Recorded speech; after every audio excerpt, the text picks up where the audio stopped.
नवीन धडा सुरू करतो आपण. रिफ्रॅक्शन ऑफ लाईट, प्रकाशाचे अपवर्तन. मुद्दे: रिफ्रॅक्शन ऑफ लाईट, प्रकाशाचे अपवर्तन, लॉज ऑफ रिफ्रॅक्शन, अपवर्तनाचे नियम, रिफ्रॅक्टिव्ह इंडेक्स, अपवर्तनांक, डिस्पर्शन ऑफ लाईट, प्रकाशाचे अपस्करण. प्रश्न विचारलाय, can you recall what is mean by reflection of light. ठीक आहे, तर त्याचं उत्तर काय बघा. When light is incident on the surface of an object in general it is deflected in different direction. This process is called reflection of light. Okay. आणि दुसरा प्रश्न काय बघा, what are the laws of reflection, प्रकाश परिवर्तनाचे नियम कोणते. तर बघा, the incident ray and the reflected ray of light are on the opposite side of normal to the reflecting surface at the point of incidence and all the three are in the same plane. आणि दुसरा कोणता आहे त्यामध्ये, the angle of incidence and angle of reflection are equal in measure. ठीक आहे, reflection आणि incident ray जो आहे तो ज्यामध्ये तयार होणारा जो अँगल आहे तो सारखाच असतो. Okay. We have seen that generally light travels in a straight light. ठीक आहे, स्ट्रेट लाईन. आपल्याला माहिती की प्रकाश जो आहे तो सरळ रेषेत प्रवास करतो. Because of this, if an opaque object lies in its path, shadow of the object is formed. मग अशा या प्रकाशाच्या मार्गामध्ये जर एखादी अपारदर्शक वस्तू जर आली तर ती काय करते, त्या वस्तूची सावली निर्माण करते. We have also seen in previous classes how this shadow change due to the change in relative position of the source of light and the object. ठीक आहे, तर आपण आधीच्या इत्तेमध्ये पाहिलं बघा की जर आपण प्रकाशाचा स्रोत जो आहे तो वेगवेगळ्या ठिकाणी ठेवला तर त्यापासून मिळणारी प्रतिमा कशी बदलते हे सुद्धा पाहिलेलं आहे. But light can bend under some special circumstances as we will see below. ठीक आहे, परंतु काही विशिष्ट परिस्थितीत प्रकाश किरण वाकवू शकतात हे आपण पाहणार आहोत. ठीक आहे, त्याचा मार्ग बदलू शकतो ते आपण आता बघणार आहोत. ठीक आहे, तर बघा, रिफ्रॅक्शन ऑफ लाईट, प्रकाशाचे अपवर्तन, एक ऍक्टिव्हिटी आहे. पुढं काय काय साहित्य आहे बघा मग त्याचं.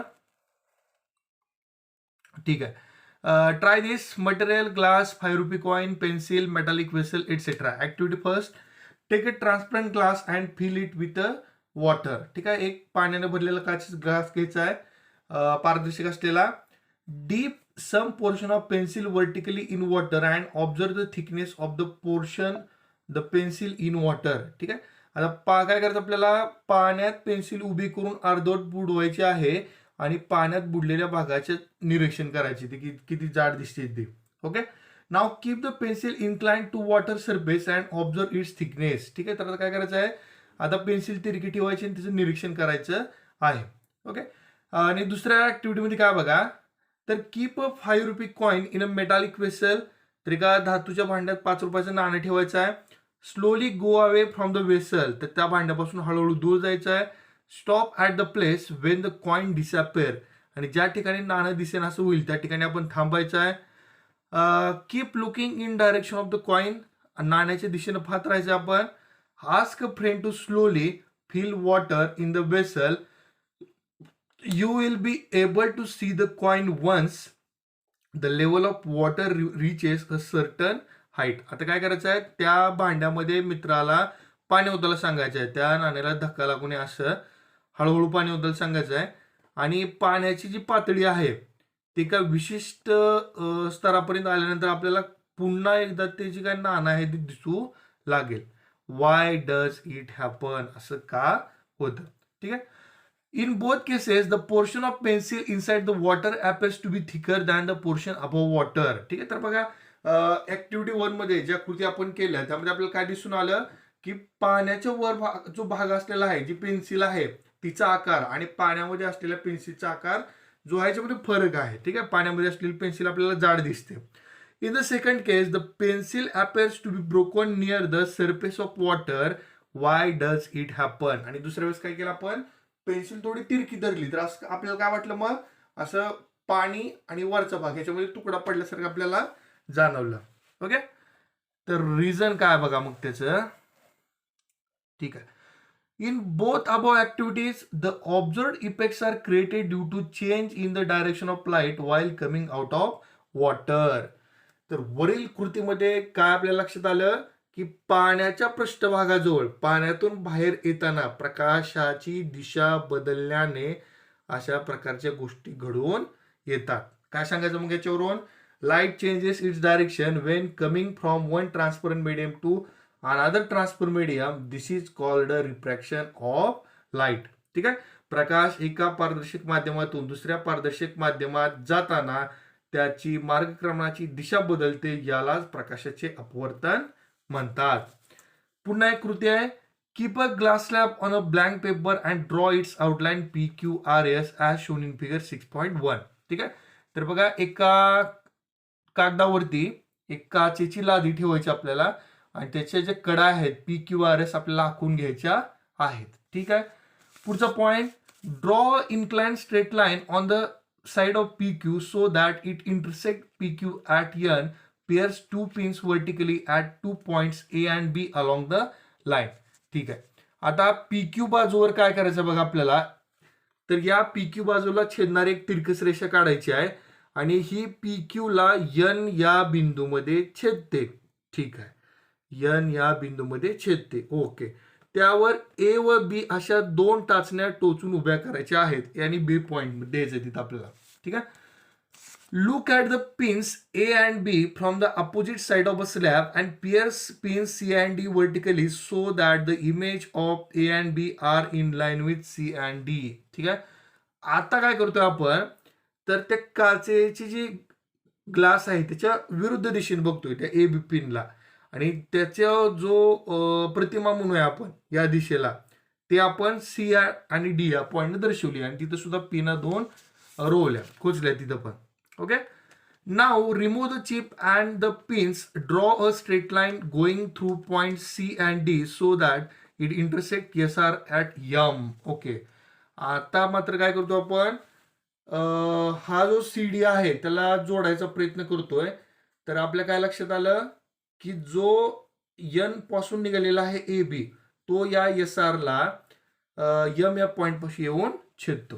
ठीक आहे.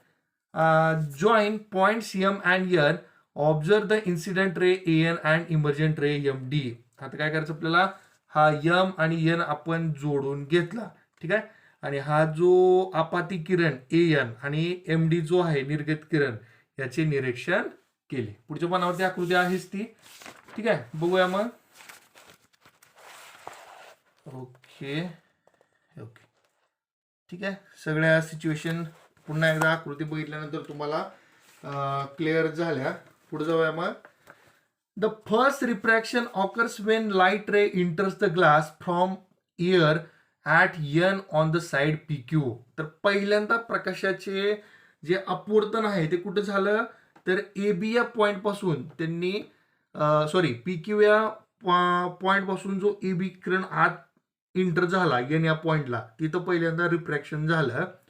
The second refraction occurs Wien light इंटर्स the air through glass at point M on the side SR. आणि दुसरं रिफ्रॅक्शन SR पासून बाहेर पडताना M या बिंदूपासून तिथे एकदा रिफ्रॅक्शन झालं. For the first refraction the angle of incidence is I. सुरुवातीला वरती लिहिले बघा AB I, while the second is I1. The angle of refraction at N is R. Okay. ते पण लिहिले आपण. ठीक आहे. वरती लिहिले बघा इन्सिडेंट आणि refraction. Okay. Note that I1 is equal to IR. हे तर आपल्याला माहिती आहे की इन्सिडेंट रे आणि रिफ्रॅक्टेड रे ह्याच्यामध्ये जो अँगल क्रिएट होतो तो सारखाच असतो. ठीक आहे. On both parallel side PQ and RS of the glass slab, the change in the direction of light ray is equal but in opposite direction. ठीक आहे. तर काय दिसतं आपल्याला, PQ आणि SR ओके ह्या दोन्ही बाजूला प्रकाशाचा मार्ग बदललेला आपल्याला पाहायला दिसतोय आणि कसा आहे तो एकमेकाच्या विरुद्ध दिशेला आहे. ठीक आहे. समान आहे पण विरुद्ध दिशेला आहे. दस the light ray MD emerging from the glass slab is parallel to the incident ray AN on the side PQ of the slab. ठीक आहे. याचा अर्थ काय बघा, तर त्या काचेच्या लादीतून निघणारा जो निर्गत किरण MD आहे, ठीक आहे, लादीवर पडणाऱ्या आपाती किरण AN च्या दिशेला समांतर असतो परंतु निर्गत किरण आपाती किरणाच्या मूळ मार्गापासून काहीसा विस्थापित झालेला दिसतो. ठीक आहे, तर ते सांगितलं बघा. But the emergent ray is somewhat displace with respect to the incident ray. Okay, पुन्हा एक प्रश्न विचारलाय. Will light travel through a glass slab with the same velocity as travel in the air. प्रकाश ज्या वेगाने हवेतून जाऊ शकला त्याच वेगाने काचेच्या लादीतून जाऊ शकतो का? तर त्याचं उत्तर आहे no. Will the light velocity be same in all media. सर्वच माध्यमासाठी प्रकाशाचा वेग सारखा असतो का? त्याचंही उत्तर नोच आहे.